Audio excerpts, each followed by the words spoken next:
Live from WBFF in Baltimore, this is Fox 45 Morning News. Good morning to you. 10:30 now this Sunday, November 26th. Thanks for being with us. I'm Taylor Stewart. Let's go ahead and jump right into your forecast because I know a lot of folks getting on the road, heading home. Meteorologist Wyatt Everhart with all we can expect this Sunday. Well, we've got a good start for travelers on this Sunday, no question about that. Just kind of a partly cloudy sky right now across Maryland and the mid-Atlantic. However, we are tracking a couple of different weather makers in play here. Snow coming down towards Chicago with that system, which is weakening, and then this system strengthening as a coastal low. That's going to make a run up the coast as we go into the afternoon and evening and bring showers to Maryland and ultimately a good amount of rain later tonight to places like New York and Boston. So again, a day of changing weather, but we're starting out on a pretty good note here. Mix of sun and clouds in the 40s now. On our way to 50 or so this afternoon. That's one good thing. No chance for wintry weather here in the immediate central East Coast area, but that could again be one of those scenarios that changes for the wetter as we go through the evening hours. We'll talk more about how things trend into the week ahead. Some changes there. They're coming up. They're going to be wearing masks. All of them have black tops on, some sort of puffy jacket, sweatshirts, different colored pants. They all ran east on Washington Boulevard towards MLK. One of them brandished a knife. This holiday weekend proving to be a violent one for Baltimore City. Now, police are investigating a rash of robberies in southwest Baltimore that occurred on Friday night. It has officers scrambling to solve them and leaves community members on edge. Police say the majority of these suspects in Friday's robberies were just teenagers. It comes 3 days after police say 4 teens went on the attack in Patterson Park, and a little over a month before lawmakers meet again to discuss the juvenile justice laws. Vincent Hill has more on the story. Friday night in the Pigtown neighborhood, a familiar 911 call to Baltimore police. It's going to be about 5 or 6 juveniles. They're going to be wearing masks. An armed robbery. The suspects, juveniles. One of them brandished a knife. Before that man was robbed at knife point. Does it sound like the same kids that stole that bike on Packer? A lady was robbed a mile away in the 600 block of Packer Street. The robberies in the area, an ongoing issue according to Baltimore police.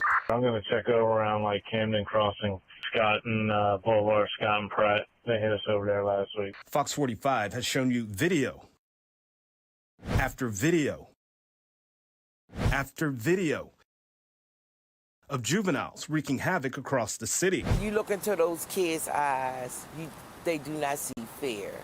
Paulette Carroll lives in the Pigtown neighborhood. This is happening everywhere. And like many Baltimore residents, she's fed up with the juvenile crime crisis. Somebody needs to take the charge for this. You know, these kids need to be held accountable because they doing adult things. Marcus Strider of the Guardian Angels agrees. You're blaming everybody but the criminal and who's accountable. Strider calling out the current juvenile laws. This is insanity. This is madness. This is repetitive. Yeah, this is ridiculous. And with over a month before lawmakers meet to tackle the problem, Strider says the worst is yet to come. Everybody's born to know right from wrong. But if you keep letting it go, it's going to escalate. So now that it's escalated to a point where it's a national embarrassment, don't be surprised because this is what you got. Now, crimes committed by juveniles have been an ongoing issue throughout the state, throughout the year, really. In January, the Anne Arundel County Police Department released a 7-page document outlining crimes they say were committed by children too young to be prosecuted. Since then, Fox 45 News has heard from police. We've heard from parents and prosecutors who say they're frustrated with the state's juvenile crime laws. I had no awareness that he was doing all these types of activities. I mean, something's got to give because, like I said, the rate he going, he not going to be here. The rate he keep going, he needs more discipline, more structure. If you don't work on this immediately, and you say we're going to look at it in January, and we're going to ask the governor to sign it in April, May, or June, and it's effective in July or maybe October, the wake of victims is going to be tremendous. They come in, we can't detain them. They're back in the community the next day. They get picked up for the second one. Can't detain them. They're back in the community again the next day. Earlier this week, Maryland's only Republican representative in Congress joined those calls for change. Congressman Andy Harris says the new juvenile justice reforms are in desperate need of reform themselves. One of the laws he points to is the Juvenile Justice Reform Act, which prohibits children 13 and under from being criminally prosecuted for nonviolent offenses. The other is the Child Interrogation Protection Act, which states police cannot question any child as a suspect or witness without notifying a parent and getting approval from an attorney. Harris says criminals have taken advantage of these laws. The drug dealers and the other violent criminals, they've figured it out. What you do is you get a 13-year-old to commit the crime for you, and no one's going to get punished. This is a problem throughout the state. I hear it from sheriffs all throughout the 1st Congressional District. They are frustrated by the fact that they have to literally stand by and watch juveniles commit crimes being handcuffed by the state legislature. Mayor Scott has also been critical of the state's juvenile justice system. We pressed him after the arrest of a 17-year-old in connection with the Morgan State mass shooting. Then he called it a broken system. We have to build a juvenile justice system that works from the ground up. Every single portion of it has to be looked at. I've been talking about that for years now, as you know. Well, that was more than a month ago. The mayor has not specified the exact changes he'd like to see. But as the race for mayor heats up, former Mayor Sheila Dixon is taking shots at Mayor Scott's crime plan. The mayor, though, firing back. I have to deal with the city on a regular basis with my clients, and I can see the dysfunction, not in one agency, but practically in every agency. And that is reflected of the leadership, you know, and it's reflected in who you hire, the people that work for you. I've never seen city government so dysfunctional as it is now. Leadership that's failing the city is almost a laughable comment when my leadership has the city on pace to be under 300 homicides for the first time in 9 years. Investing in our education, opening rec centers, not closing them like the person he's endorsing did when she was mayor. Now, some attribute the drop in homicides to the partnership between City State's Attorney Ivan Bates and U.S. Attorney Eric Barron. Both of them promised a tougher on-crime approach in the city. Homicides are down 20%. Non-fatal shootings also down 9% since the partnership began. I, for one, am not interested in rolling back the reforms that we put in place last year. One Maryland lawmaker making his stance on changes to juvenile justice laws very clear, while others say there's no time to waste. And tracking our next weather maker, coastal low moving up and bringing showers to at least parts of Maryland through the late evening hours around here. Otherwise, just a cool day in the upper 40s. We'll talk about how things change quite a bit by Tuesday. That's coming up.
Continuing coverage this morning, lawmakers will soon be back in Annapolis for the next legislative session. And while lawmakers remain split on how to tackle juvenile crime laws, we spoke to one delegate who says it's clear most lawmakers agree we have a problem. And I think we've reached that. We have state's attorneys, law enforcement, Democrat leaders. We've heard the governor say it. And Maryland State Delegate Kathy Szeliga agrees. What we're seeing is exponential increase in juvenile crime. But ahead of the next session, lawmakers still split on how to tackle the crime crisis. This month, House and Senate Republicans unveiling a round of public safety proposals. The Juvenile Justice Restoration Act is a response to loud outcry from the public, law enforcement, and state's attorneys. The plan includes an amendment to the Child Interrogation Act to allow parental consent to substitute for the presence of an attorney while a juvenile is being questioned by law enforcement. And what we're also seeing, because the law shields children under 13, we're victimizing these children as well with these terrible juvenile crime laws. GOP leaders also backing a 3-strike system to bring teens accused of repeatedly breaking the law into DJS custody. Starts with a nonviolent car theft and goes to a carjacking and goes to a first-degree assault and goes towards taking a shot at someone. But not everyone thinks it's time to change course. I, for one, am not interested in rolling back the reforms that we put in place last year. That's Montgomery County Senator Will Smith. Laws that we put in place are going to take a couple of years to fully see the kind of the fruit of the foundations that we've laid. He chairs the powerful Judicial Proceedings Committee and is urging patience to see the outcomes of the relatively new juvenile justice reforms. With all due respect, I think we've had enough time to see how these laws are playing out. Szeliga is citing the danger, though, of leaving juvenile crime unchecked. Instances like the armed robbery near Patterson Park on Wednesday, leading to the arrest of 3 teenagers, one of them just 13 years old. How many victims do we need to see before people will actually step in and do something? But first and foremost, government's job is public safety. And to do that job effectively, lawmakers across the aisle will have to reach a more difficult agreement come January. Now, in the months since this year's session and it has ended, there have been several high-profile crimes involving juveniles. 2 teenagers charged in the Brooklyn Day mass shooting were under supervision from the Department of Juvenile Services at the time of the shooting. Earlier this month, a 14-year-old and a 12-year-old were caught here on camera beating a woman and trying to steal her car in Butchers Hill. Those boys were released hours after with just a phone call to DJS. The decision to release them is what prompted accountability questions from the 14-year-old's own mother, who joins police and prosecutors in voicing frustration with the department. Just so I'm clear, you're referring more children to DJS, but not providing funding or programming to help DJS supervise them? Those kids need more than what the child in need of assistance or child in need of supervision system can provide them. And so I think resources have been cut. That's a budgetary issue. As you know, we'll see what Governor Moore's budget says. Our Mackenzie Frost also pressed Governor Moore on the issue, and he said he has a plan to address juvenile crime, but it's not clear when the specifics will be released. Kick off the holiday season at Maryland Fairgrounds. You can take home a beautiful tree and support a good cause. We'll tell you more about it just ahead. And some of you are making the most of this extended holiday weekend. After the break, we're taking a look at your chime-in pictures. Stick with us here at Fox 45 Morning News Weekend Edition, all local, all morning.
The biggest online shopping day of the year is almost here. Shopping expert Trey Vaj joins us, and she also works with worldathon.org. So what is the best strategy to start shopping for Cyber Monday, Trey? Yeah, so this is a very big day for online shopping, as you said. Shoppers will be in their PJs shopping comfortably, and you're going to find deals across multiple categories. But I would definitely focus on the categories that will be the most deeply discounted. You know, we talked on Black Friday, and these categories will be similar. So I would say I would look at tech, small home appliances, fall apparel, beauty, gift sets.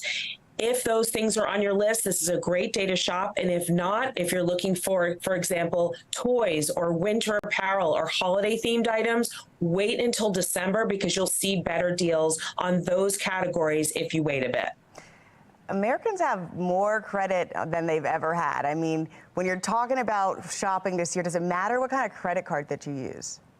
It absolutely does. Don't just use the first credit card you find in your wallet. You should get familiar with what your credit cards are offering to you. Inevitably, there's a credit card in your wallet that offers you maybe 2% on your purchases or maybe 4% cash back on certain categories. So if you get comfortable and then you use the right credit card to get the best benefit, your credit cards are really working for you, and that will help you save a little bit more as you're shopping on Cyber Monday. And even after Cyber Monday, will we still get a chance to see some deals hang around after the holidays are over?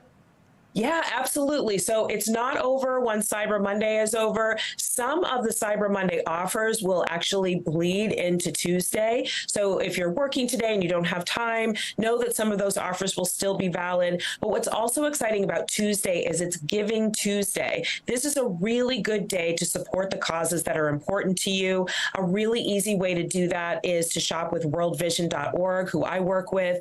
This is a humanitarian organization that helps children, families, communities to fight against things like poverty and injustice. And there are lots of ways to do this with World Vision. They have an amazing gift catalog with handcrafted gifts that are often made in collaboration with celebrities. They also have ways that you can give the gift of farm animals or safe water systems. And so a really easy way to take advantage of Giving Tuesday is to shop with World Vision. And then thinking about what's happening later in the holiday season, we also have things like Free Shipping Day, which is December 14th. This is a day when retailers offer typically on-time ground shipping for the Christmas holidays, but they also offer sales around this time. And then sort of your last-minute shopping can be done on Super Saturday, which is the 23rd of December. This will be the day to go in store and take advantage of all of the sales as retailers are trying to clear out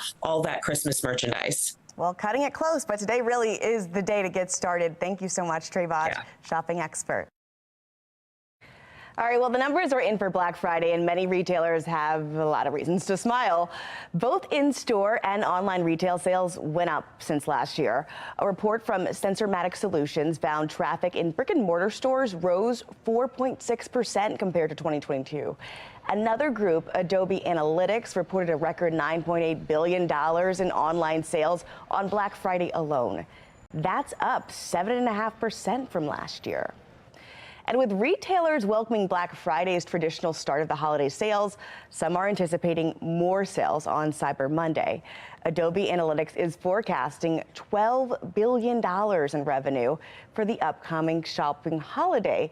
It's predicted to outpace Black Friday spending, but looking at the bigger picture here, the National Retail Federation predicts holiday spending will hit record levels through the next month. Okay, taking a live look around our region this morning because the big focus today is traveling back home. So today's going to be one of the busiest travel days this season. So if you are getting on the Bay Bridge, which you see on your left, MTA says the best time to travel is after 8 p.m. Let's get over to meteorologist Wyatt Everhart. So the best time they were saying before was this morning, but you know, our viewers just missed that window. So stick in for maybe till 8 o'clock. But will the rain hold up for them? Yeah, I mean, you're going to have to pick your poison, right? Probably more overall traffic volume before 8 p.m., but also a better chance for rain and wet roads toward 8, 9, 10 o'clock tonight. So, kind of trade-offs there, right? It's travel Sunday. We know it's going to be busy on the roads. 44 right now at BWI. Winds are east at 7. Here's the big picture. Travel trouble spots, flights going in and out of Chicago, points in the upper Midwest getting snow. Around the central East Coast, we're watching a developing system here along the coast of Virginia and Carolina. This is going to slide north as we go into the day and into the evening and bring showers to Maryland, the Chesapeake Bay area, and then eventually strengthening quite a bit more up toward Boston and New York. A lot of heavy rain from that system later on tonight in that direction. Back here, though, it's a relatively quiet setup around Baltimore for the moment in the low 40s. The number's set to warm up just a bit. I think we'll squeak out a 50 degrees so high temperature or so this afternoon. Clouds on the increase, though, and chances for showers going up as we go through the course of the afternoon and into the evening around here.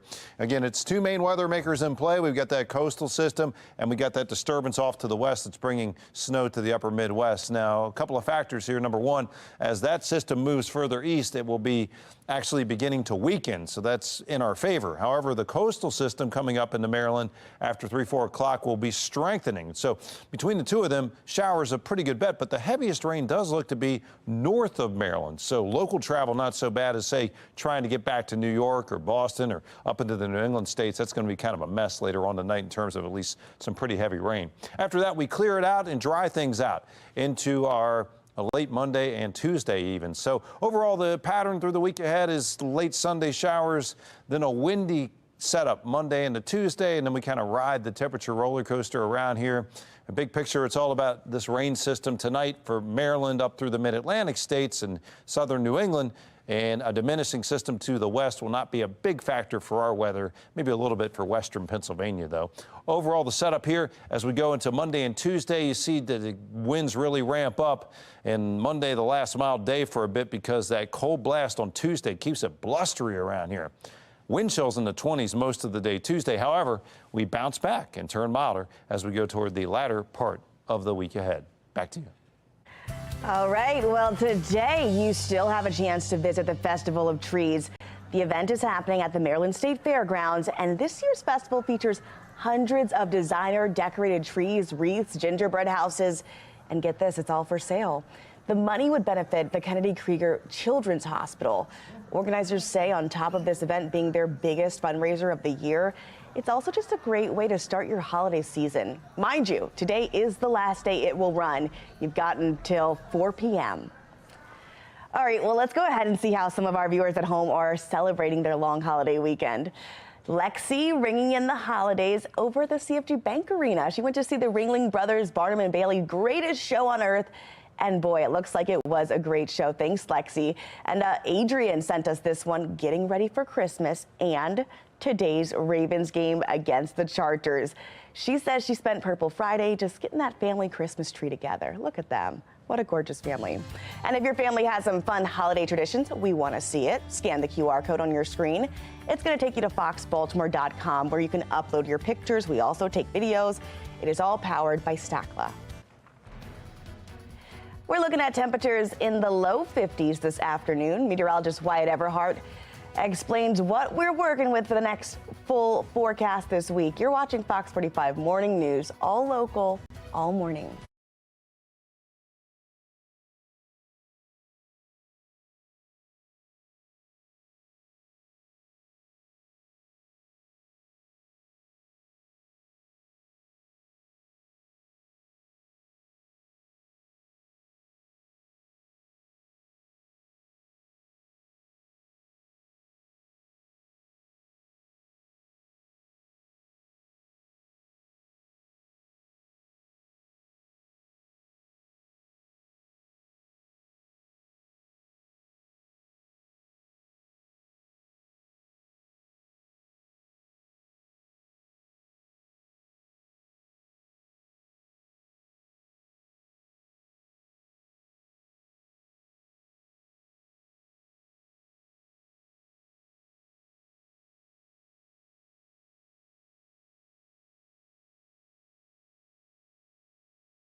timed it all out for us, Wyatt. We try, Rand. Look, I mean, good travel weather through the midday, okay? It's a late